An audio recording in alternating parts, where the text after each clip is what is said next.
wanted to win it all. The other had everything to lose.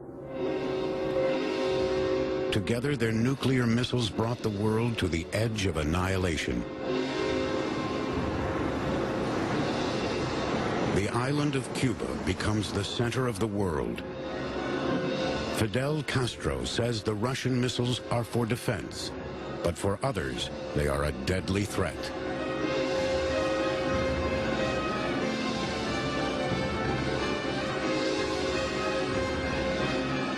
For 15 days in October 1962, the world is on edge. Will it be a countdown to World War III?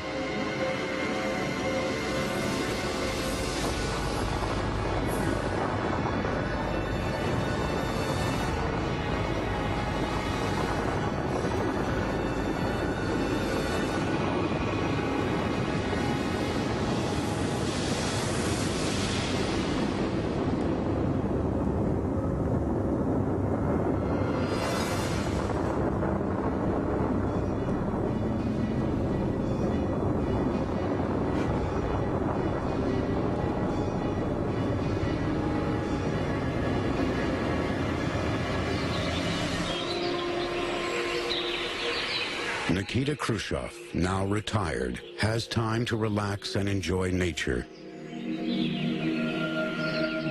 But when he ruled the Soviet Union, it was a superpower, and his actions affected the world. Now his world is one small garden. Not long before he died, he reflects on his motives and behavior during the Cuban Missile Crisis. Kennedy and I are different people. I used to be a miner, a working man. He's a millionaire, the son of a millionaire. We represent classes that cannot be reconciled. His aim was to strengthen capitalism. Mine was to destroy capitalism.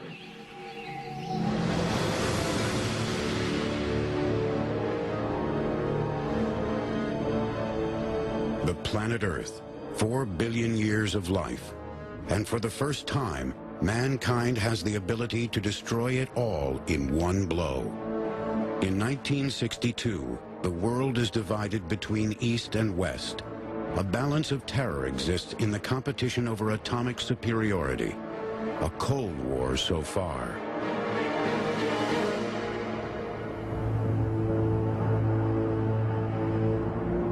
A U-2 reconnaissance plane is on a special mission authorized by President Kennedy.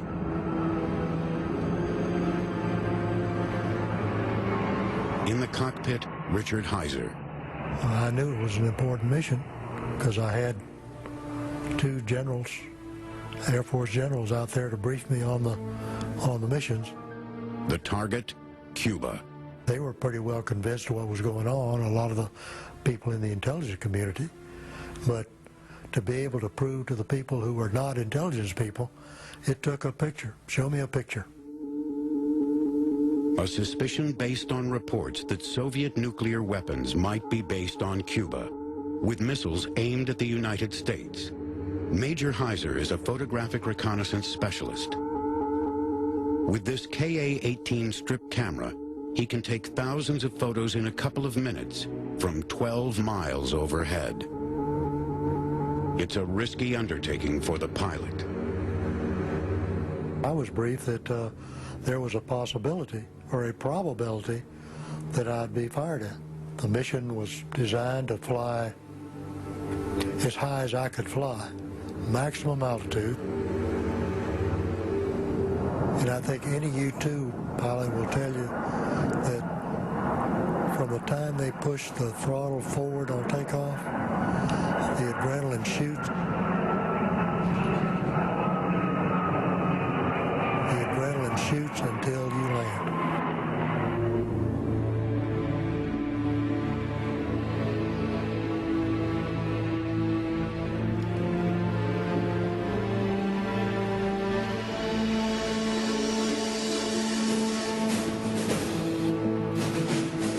For some, it was hard to believe the Soviets would take such a risk. The Soviets had never placed their own nuclear missiles outside their own borders. They were highly secret weapons that they feared might fall into the hands of the United States and the West. They were highly dangerous weapons, and they did not want those weapons to come under the control of anyone else. The photo analysts work overtime. There's 3 miles of film, thousands of photographs to be developed and evaluated. They're searching for a needle in a haystack, looking for tiny clues visible only with a microscope.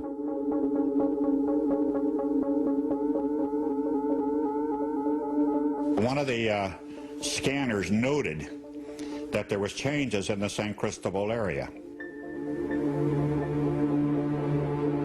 So he hands the film over to a missile team, and they knew about what the missile sites looked like in the Soviet Union. The sites in Cuba match perfectly. When I scribed a circle from San Cristobal and it included Washington, I knew that Washington, therefore, was going to be a target, certainly.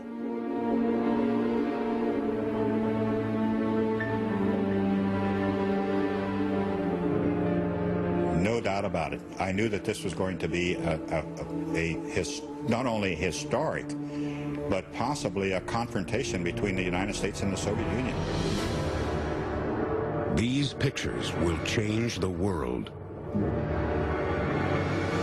Nuclear weapons are at the doorstep of the United States.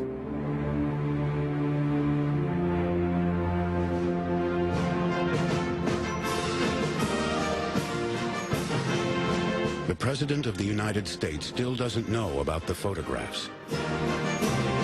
John F. Kennedy is holding a reception for a state visitor, Algeria's Ahmed Ben Bella. The youngest elected president, John F. Kennedy represents a new hope. He wants to lead his country in a new direction, advocating a more vigorous government.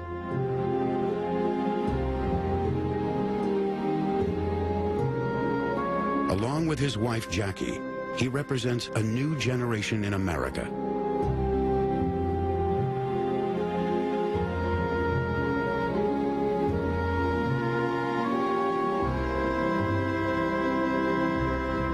Jack Kennedy knows how to portray himself. He understands the powerful effect of images.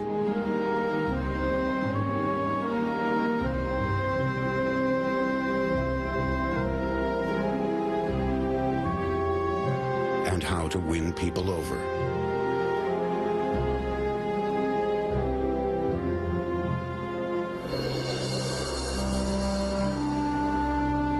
This evening, all is still quiet at the White House.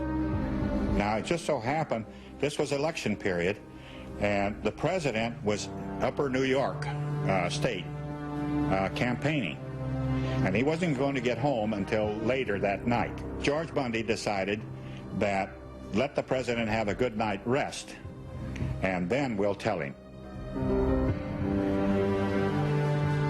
It would be his last good night's rest for a while.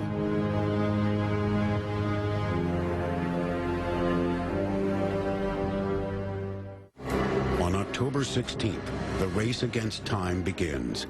National Security Advisor McGeorge Bundy shows President Kennedy the photographs, the evidence. Soviet missiles placed in Cuba can reach Washington in 10 minutes. They represent the gravest threat the U.S. has ever faced.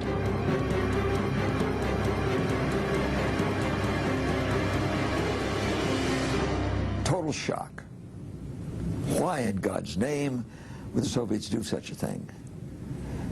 They must have thought we would react. At least that was our feeling. Why did they do it? Total shock.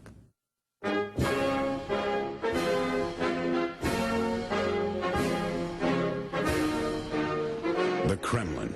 For centuries, it has been the symbol of power in Russia, where czars have lived and where Soviet leaders have ruled.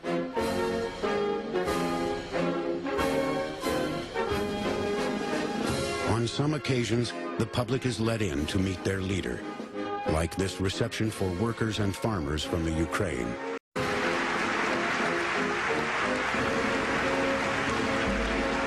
Nikita Khrushchev has total control over the Soviet Union. He's determined that his country will flourish once again, that communism will ultimately triumph over capitalism.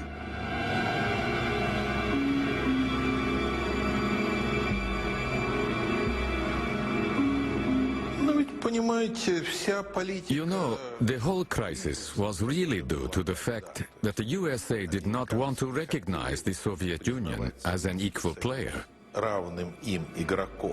Khrushchev believes that putting missiles in Cuba will even the playing field. He replied, "What's so special about that? You Americans have surrounded our entire country with missiles. You have missiles in Turkey, in Italy, and England. Why can't we do the same thing?"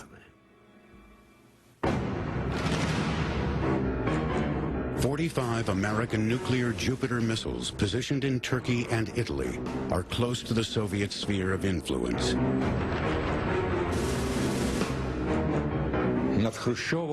Khrushchev saw the American superiority in strategic nuclear weapons. The Americans, together with the French and English, had 5,000 of them.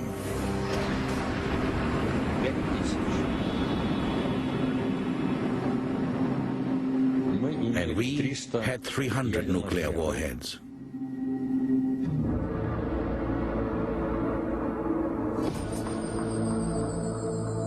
The Soviet response is the SS-4 intermediate-range missile.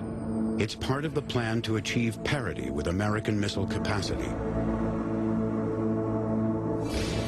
36 of the SS-4s will make Cuba an impregnable fortress, a deterrent to any U.S. invasion.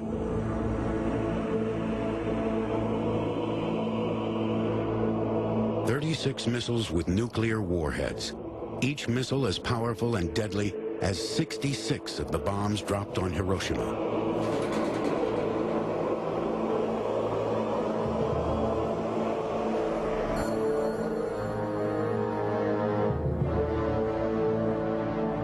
But placing nuclear missiles on Cuba is not only a political challenge, it is a threat to America's very existence. In the Oval Office, everyone agrees the missiles have to be removed. Robert Kennedy, the president's brother and attorney general, advocates a vigorous response. But when?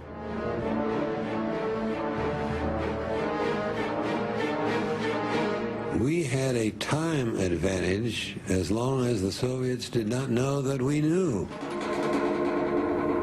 We used that time to formulate carefully our response. Until we were ready with the response, we did not want the Soviets to know that a response would be forthcoming. And what will the response be?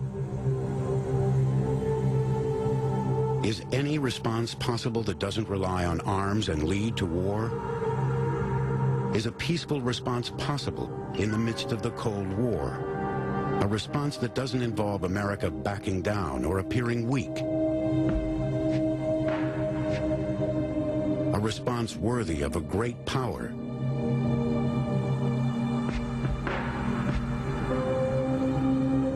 A response that preserves life and the planet? Because nuclear war would mean the end of everything.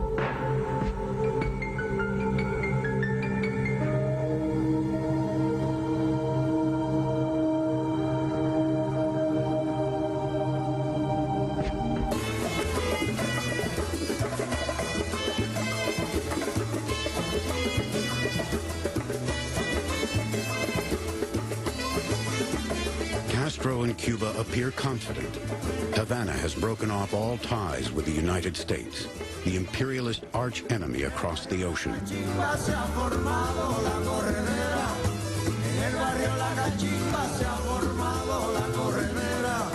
Allá fueron